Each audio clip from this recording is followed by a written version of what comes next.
welcome to the Child's Play panel. My name is Todd Scrooge, the Horror Nerd. I am your host for today, and I would like to welcome to the stage two people I've been personal fans of for a very long time, and then over the years managed to become actual friends with Alex, Vincent, and Christina Lee. Elise. Thank you. Welcome to the Crazy Horror panel.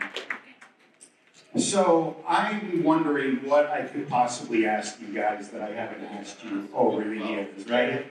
Right? So I will ask the typical stuff. So let's start with, Alex, we'll start with you.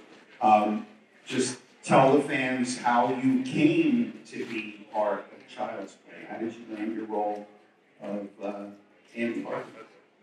Oh, panel right now. I was auditioning in New York City as a kid. I started at like 5 years old and I did some commercials and saw a soap opera for a little while. And I was auditioning for all different things, and I got the audition for part one when I was 6. I had multiple auditions in New York, and I went to LA and auditioned against like a couple other kids. And in that audition, I was asked to say the line, Aunt Maggie was a real bitch and got what she deserved. And I had to say that in front of my mother, who was in the room. And I didn't want to swear in front of her. And I ran out of the room and I locked myself in the bathroom. And I said, I don't want to curse in front of you. And I guess the directors, producers were like, well, this kid's innocent enough to be tortured by a killer doll, so let's go with him. That's awesome, I love it. So, Christine, tell us about landing your role as Kyle in Child's Play 2. I was already an actor for a couple of years, and same thing, just auditioning, and I didn't get it the first time, but they didn't like anybody really, so they went back and re-auditioned the girls they thought were near misses. And I wore that black leather hat that I wear in the movie. I wore it to the audition, and but in between the two auditions, I had gotten an episode of 21 Jump Street, and I was doing an episode of Baywatch, and I had to be on set at like 10 o'clock in the morning on the day of the second audition. So I went in there sort of like, I have a cockier because I had a job. You feel really good when you have an audition and you're already working, you know? So I think my attitude was more suited to Kyle the second time through, and I think that my being a dick got me the job. Fair enough. So, Alex, my next question is for you. So, you were a child at the time. I know you told me how old you were at the time. I can't remember. 6. So, 6. So, did you, at that tender age, did you understand what was going on, that it was a horror movie, a possessed doll, a really evil spirit? Or were you like, hey, I just did what they told me to do? The doll was trying to kill me. That was all reaction stuff. It was like, no. Yeah, I did. I had the whole script memorized. I had all of my lines memorized. I had all of everyone else's lines memorized. I had a good acting coach. And yeah, I understood what the movie was. I understood what the story was and what Andy's part was. So, yeah, I knew what I was doing. Chris is handing me love letters. So. All right, very good. Christine, question for you. And I know I always enjoy asking this question because I'm fascinated by the answer. We're in a movie that's part of an iconic and now long-running legendary franchise. It's still going. Are you yourself a horror movie fan? You already know my answer to that? But they don't, to Alex's point. They might not. That's what I'm saying. You know the answer and you think it's fascinating. I'm feeling under pressure now. I don't think I have a fascinating answer. Well, to me it might be. I am a horror fan. I wasn't at the time when we made Child's Play 2. Horror movies weren't what they are now. They've gotten much more fetishized in the decades since. So yeah, I was a horror fan. My favorite horror movie is The Exorcist. Cue my answer so I can give you the good one. What answer was fascinating? No, because it's always like 50-50. Like there are people who have done nothing but horror movies that will never watch them. You know, I don't like horror, I don't like being scared, I don't like blood and guts. And then there's others that like horror, you know. I'm in the middle. It's not my favorite genre, but I do like it. We were in quarantine for 2 weeks for season 1 of Chucky in Toronto, and I did a super deep dive on horror films. Everything. Watched all the Hostels, watched all the Final Destinations, watched the entire franchises right in a row. Which is a really fun way to watch a franchise. It's bang, bang, bang, bang, and one after the other. So I'm pretty educated now about it. But I'm a documentary girl. I'm a murder porn girl. I want the murders to be real. I said when I was a kid in an interview that I just saw recently, if there's a horror movie, I've seen it. I've seen every horror movie. I said that very arrogantly at 8 years old, which was not true, by the way. I had only seen a handful. But I think to Christine's answer, we've been doing these conventions for a long time, and we become friends with so many people that are in this genre. So whether or not we were horror fans, we become horror fans. Your guys' appreciation of the genre is contagious, also. So and you want to support the other actors that you want to see their stuff. You know, I'd never seen any of the Final Destinations, and you know, like Dennis Howell's things. So, who? They are. So Christine, I want to thank Chris Stiles. I remember I said at the beginning, I don't know what you asked me, but I haven't, so let's talk specifically a little bit about some of the movies. And I just have a couple more questions, and we'll turn it over to the audience. What is your favorite kill from Child's Play 2? Oh, 2. Film. I like Fountainhead and Do you have, Alex, and we can go across the series, across the whole. For part 2, probably Vince's death with the eyeballs. That was the most long-lasting image of the kill, with his eyes being replaced by chunky eyeballs. I love it. That's a good one. But my actual answer is not that. My favorite kill in part 2, and arguably in all the films, is Miss Kettlewell being beaten to death with a ruler. Because I didn't like my teachers very much, because I took a little joy out of that scene. But she also locked me in the room. Like, you know, I think she deserved it. Spoiler alert, for the franchise, including the TV show, our favorite kill was always Eureka Mom falling out the window onto Teo's car. I'm changing mine to the Jennifer W. Voodoo kill in jail. That was the fucking potato peeler. Yeah. God.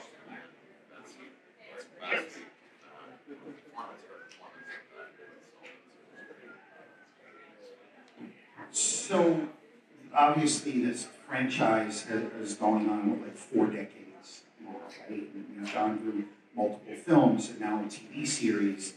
To what do you attribute the genesis of this into such a long-running franchise with such a huge following? In other words, what makes Chucky an icon?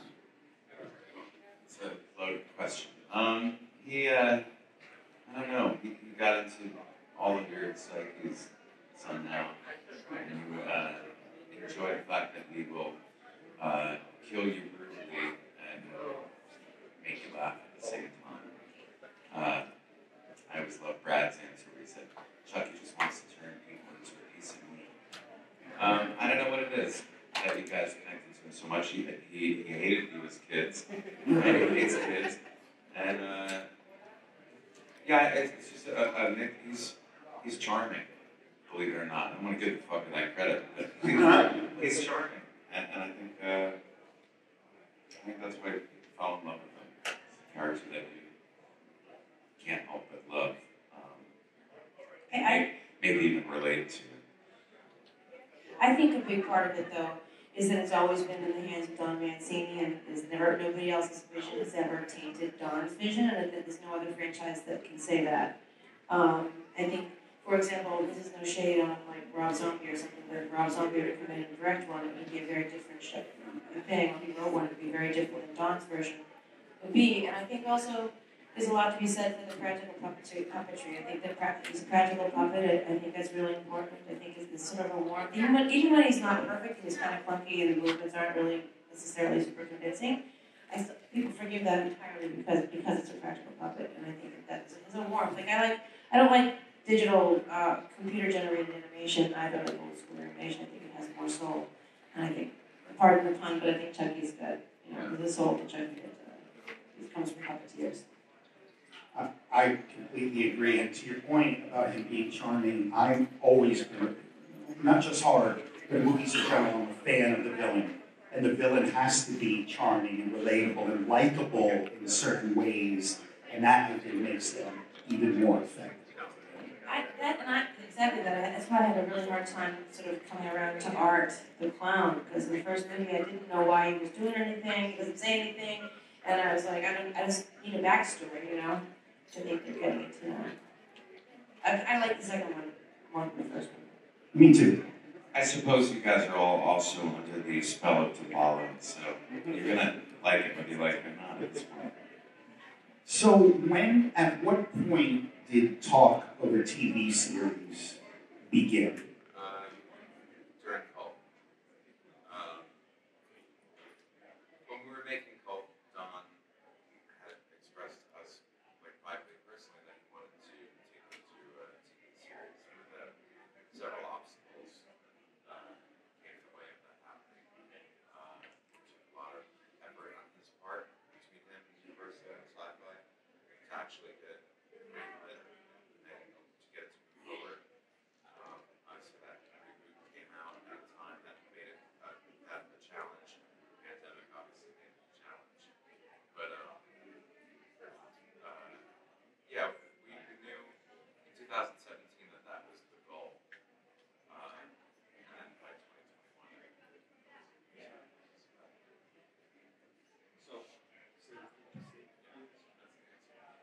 And I don't maybe like, gee, like, God, I'm such a bad host, but I thought maybe, Christine had something she wanted to. I know.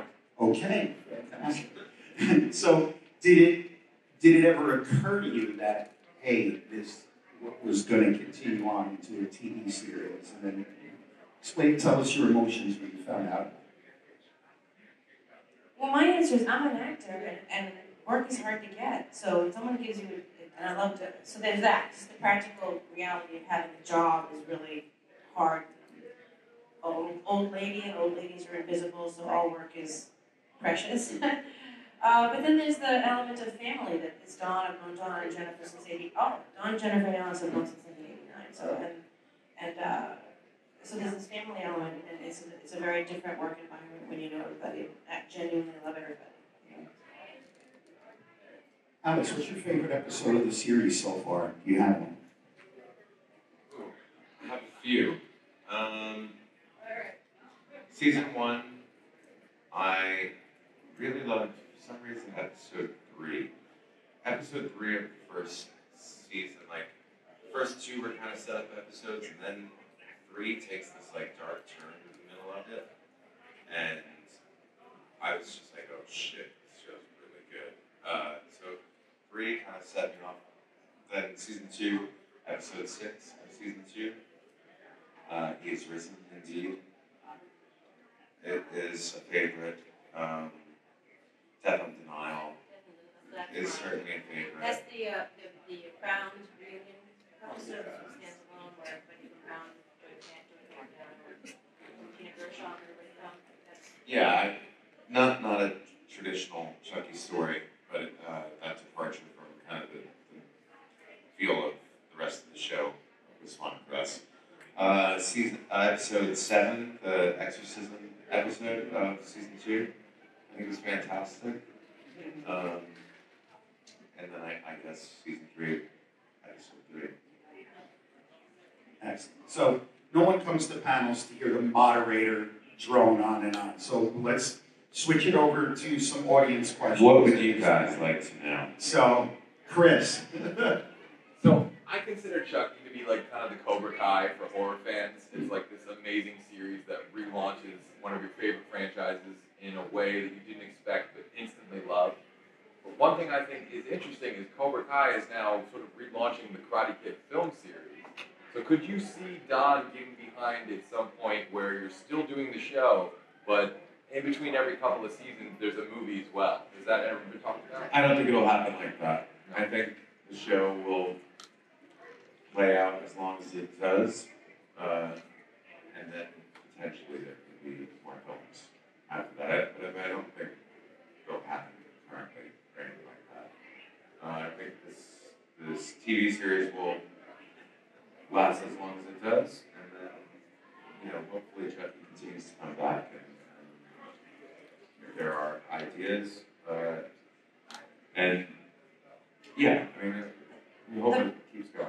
The primary reason that couldn't happen is Don couldn't do that. Don can't be on both sets and do all of it himself. The show takes all of his year, just that.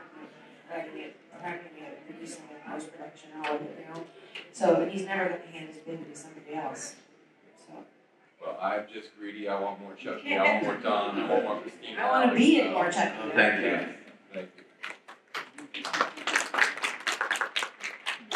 Any other audience questions? Yes, ma'am. It's for Christine. I was wondering if you could tell us what it's like to be like such a badass.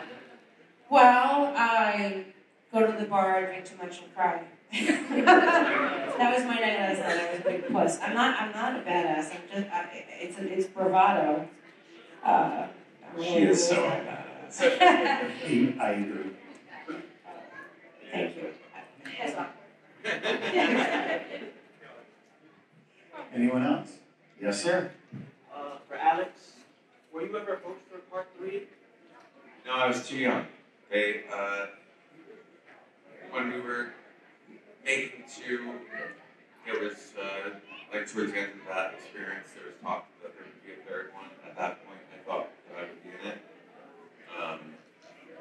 But then, soon after that, found out that the character was going to age, and they were going to go a different direction. So, once that happened, I remember being at a dinner somewhere and me receiving that information that they were going to recast. Which, I mean, you gotta, it all worked out in the long run, so, but you gotta think a 10-year-old had a hard time with that.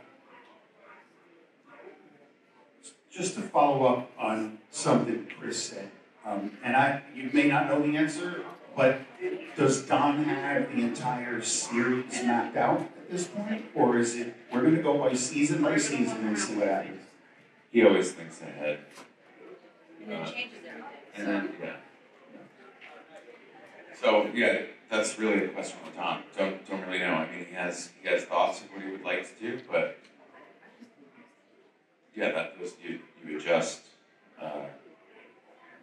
as things develop. So yeah, I think to answer your question in the now, I think he has a really great idea for a season 4. So we'll see if that he gets to do that and we get to do that. But yeah, he's got a big picture in his mind, I'm sure. But that changes. Is that a movie or is there a dog in distress in that room? I'm sure there have been a couple of dogs out there. Okay. I think Chucky's trying to body jump into some of the 4 legs. Right to the rescue.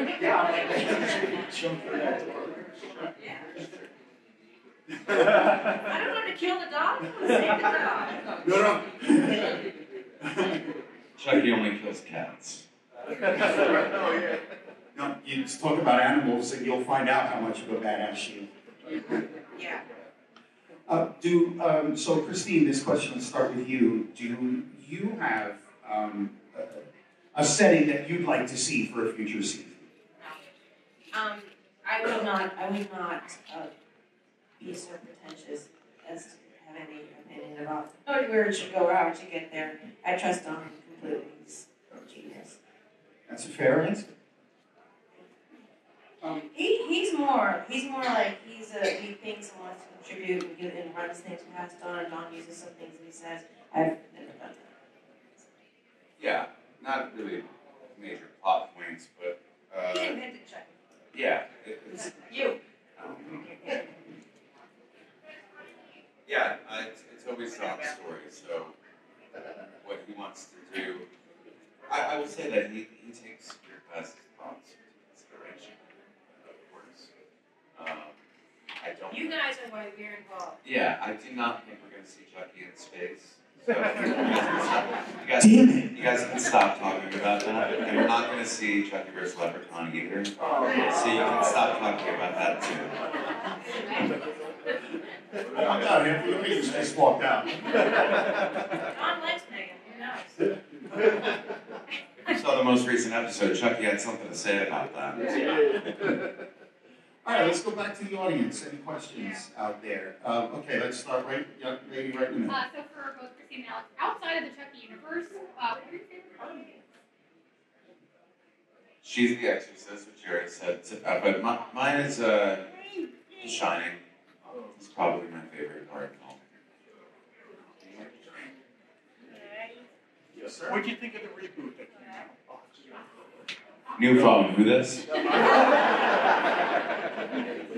If you Google my name and the word Chuck reboot, I gave out an interview to a small podcast and I said this is a fucking dick move, this is bullshit. And the Bloody Disgusting and all the bigger things all picked it up and they all ran it with increasingly histrionic titles like Christine Elise loses her fucking mind over and she's right, you know. But if you Google my name and that you'll see what I said. And the reason I was so sort of negative about it is really because the TV show was in development, and I was afraid that would stop the TV show from going. And I didn't even know what to root for. And also, it's Don's baby, so I'm protective of Don too. I don't want someone to take his intellectual property and fucking it up.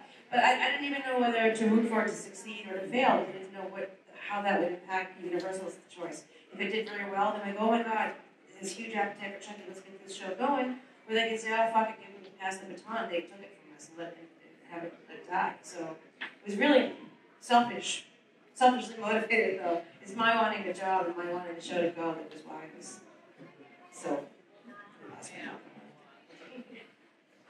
I clearly remember that, you know, and I think I knew better than to ever ask you that in an interview. But we talked about it personally, and I said, "Can you believe, like you said, the headlines were just getting crazier and crazier." I'm like, "You asked, she gave an opinion." It was like I was unhinged, but Dawn took me to a really nice dinner for it. So there you go. All right, I think we had a question here.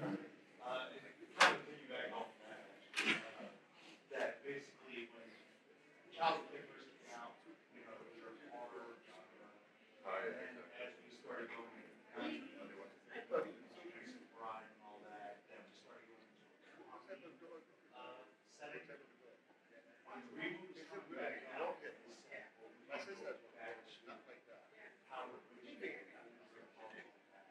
It didn't go anywhere near how it originated. It's a different story. Yeah. right, what happened was horror movies can have, as a collective unit, went comedy, and scary movie and stuff, and it was sort of in Scream, and it sort of was the trend, and Dawn is clever enough and agile enough to sort of, you know, keep it current and keep it feeling relevant, you know. And we went back to more of the original stuff in Curse and Cult. Curse and Cult brought it back from that camp, you know. But anybody that thinks they don't like the comedy, remember this: if you give up the comedy, you lose Jennifer Tilly. And ain't nobody want a world with no Jennifer Tilly. So speaking of the reboot, Oh, by the way, neither one of us has seen it. Neither one of us has seen it either. you know, so I personally, if anyone cares, am not nearly as militant about reboots and remakes because sometimes they turn out good, but usually when it's a movie that was not so great to begin with, to me, you know, Child's Play stands up after all this time. So you're not bringing anything new to the table. It was just sort of a new origin story, like they made up some modern origin type story. So that's for me why it didn't land, you know. And it's like, why touch something that's not broken, you know? It wasn't done. I mean, that's And really it what wasn't dead in the water either. It's like it had been like, 10 years of Chucky, it was an active part with a TV show in development. I mean, Yeah. fuck. Chris, or Tammy, either one. I just want to say I just love the Chucky universe and just to see this TV series. I said that man Don is on to something. Chucky is old as shit, terrorizing. I was like, oh my God, this is epic. But someone asked about your favorite film. I wanted to know what is your favorite horror TV franchise outside of the Chucky universe? favorite horror TV franchise. Can't even name one.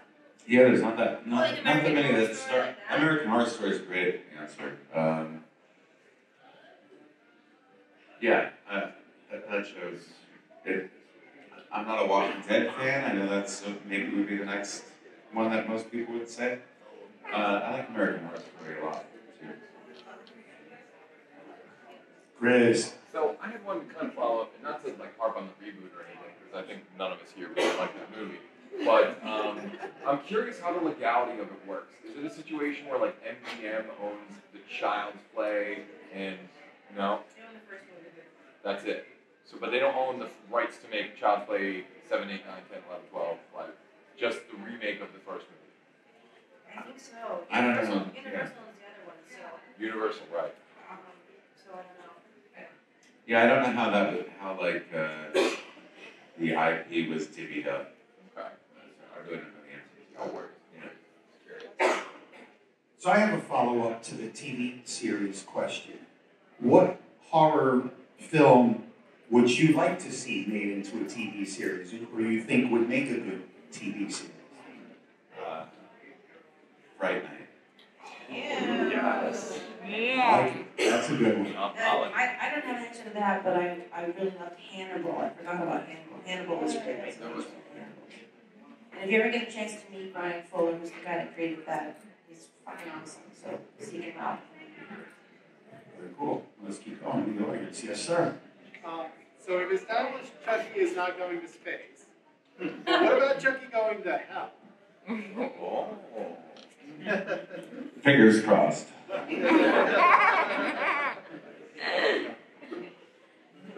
I love your highly detailed answers.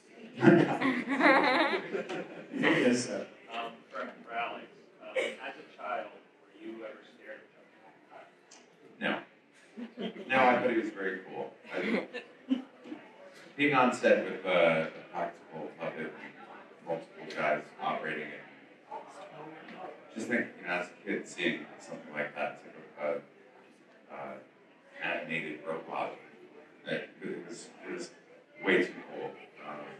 Very different experience being there. Didn't see it. Yes, ma'am. It's the same thing. It's a longer process. There's more people involved. There's more moving parts. But it's really the same thing. It's shot very much like a film. So it's kind of the same thing. Sir? So we know how Chucky feels about from the series about the others. So how do you guys feel about people like Slappy or Megan in those kind of movies? Have you watched them? I saw Megan. Yeah, Megan was. I thought it was entertaining. Chucky's not the only inanimate object that comes to life and tries to kill you. I think that taps into an inherent fear that we all have anyway. Whether or not you ever heard of Chucky, you looked at the dolls as a child, like, they didn't just look at me, did it? What just happened? Clowns too. So, I certainly get why it's adaptable to horror films. Yes, sir. Yeah. First of all, thank you guys for being here today. Are there any props you guys have kept from any of your movies? That you are willing to admit to. Yeah, exactly. I took some boxes from the second film. First film, I had like good guys all boxes back then. I had the wanted Auntie's wig and beard, but they didn't want me to keep it. And I have a doll from Colt. I took some boxes, I got some boxes from the first one for a friend who had been a collector since the 60s of all the Universal model kits and stuff. So he'd been, as a kid, he'd been collecting. But the best thing I ever took home from set was Jason Priestley.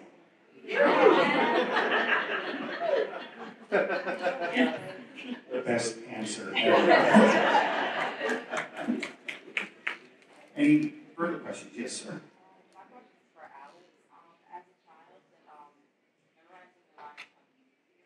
Yeah, actually, that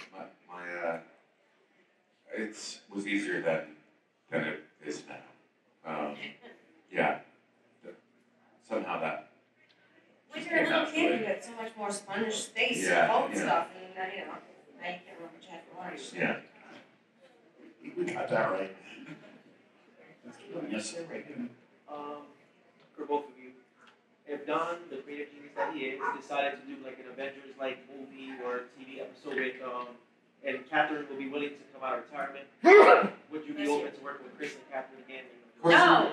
Yeah. Of course. We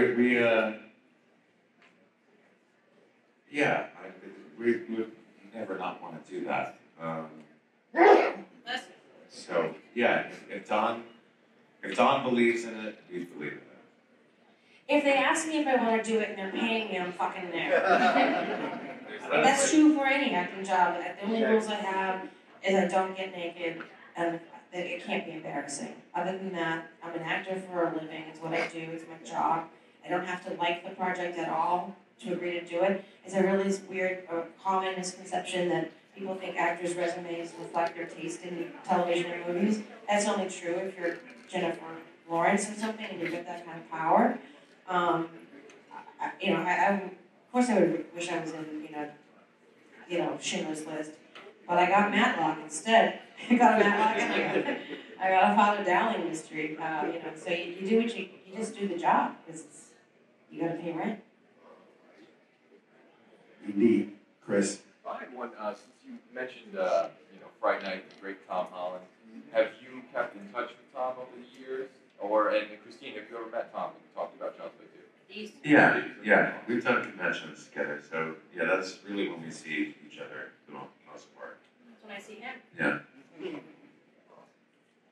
Speaking of conventions, we are obviously here at a horror convention.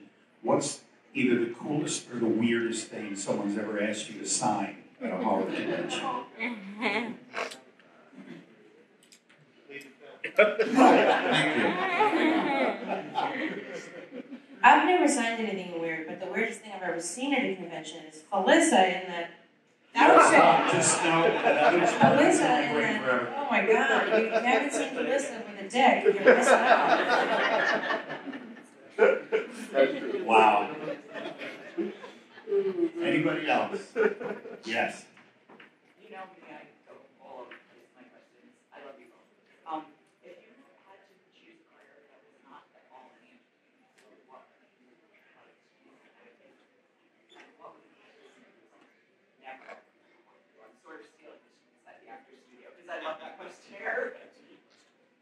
I would be an author. I collect books. I've collected books since high school, before high school, so I would be an author. I think writing is the most basic thing I most admire. I would never be a vet. I thought I wanted to be as a kid because I thought you played with puppies, but all you do is tell people their dogs die and then kill them.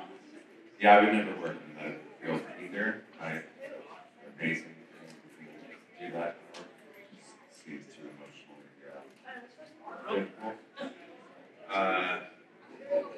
Her answer is really mine also. I mean, I love to write, and if I were paid as a writer, I would really enjoy that.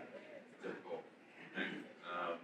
I actually am an author, if you care. I wrote a book called Bathing in the Single Girl. It's a dirty comedy. It's raunchy. If you're easily offended, don't read it. It's on Amazon. It's only on Amazon. Bathing in the Single Girl. It's scandalous stuff, so. And it's not outside of entertainment, but I am doing what I want to do. I own a recording studio the past decade, and I help musicians and artists step outside their insecurity and believe in themselves and with their creativity out there to the world. I do that because it's very fulfilling. Awesome. That was a good question, good answer. Okay, I think we have time for a couple more.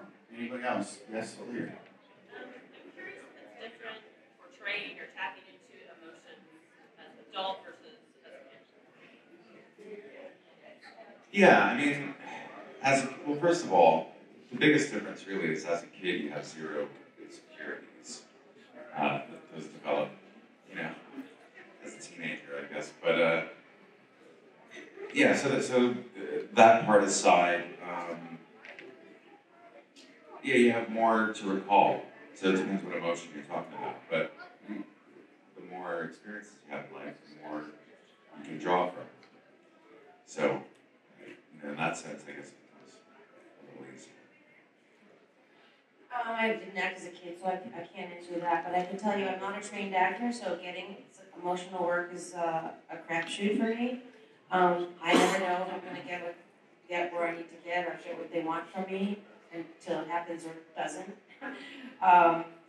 That's for me, that really relies on how good the writing is. Like you do a show like ER and the writing is great and the other actors are great and they're doing most of your job for you. If you're just there and present, things come up. But I've done jobs where I was supposed to be emotional. And I forget the name of the movie, but Jane Fonda gave a really great talk about this and how it's intimidating when you're walking to set and there's a crew this big waiting for you. All like, let's see if this bitch can bring it. And she, like me, was like, I don't know that I can every time. So it's scary and it's exhausting.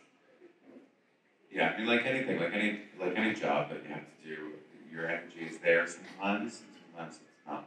Well, you're not here for us today. You're a lethargic. Well, it's Sunday. A Sunday now. We go hard. Indeed. Okay, we have time for one more in the audience. Anybody? Yes, sir. So, and not including the TV show, which one, and this question is for both of you, when you're sitting there watching from the Chucky franchise, is your favorite movie to watch?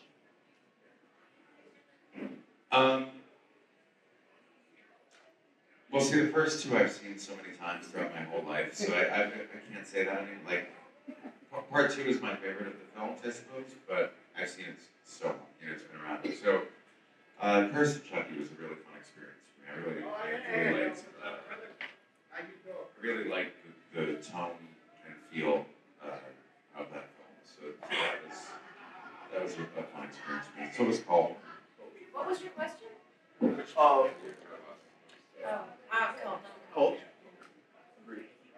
I'm a big fan of the multiple Chuckies, and I'm a big fan of Chucky possessing Nika. I think that opened things up at a really important time in the franchise's history, and it needed some opening up. I like a lot of Chuckies. But I love when they fight with each other. Yes. Thank you guys for coming, and we're going to be at our tables if you have other questions. Absolutely. Have a round of applause for the students.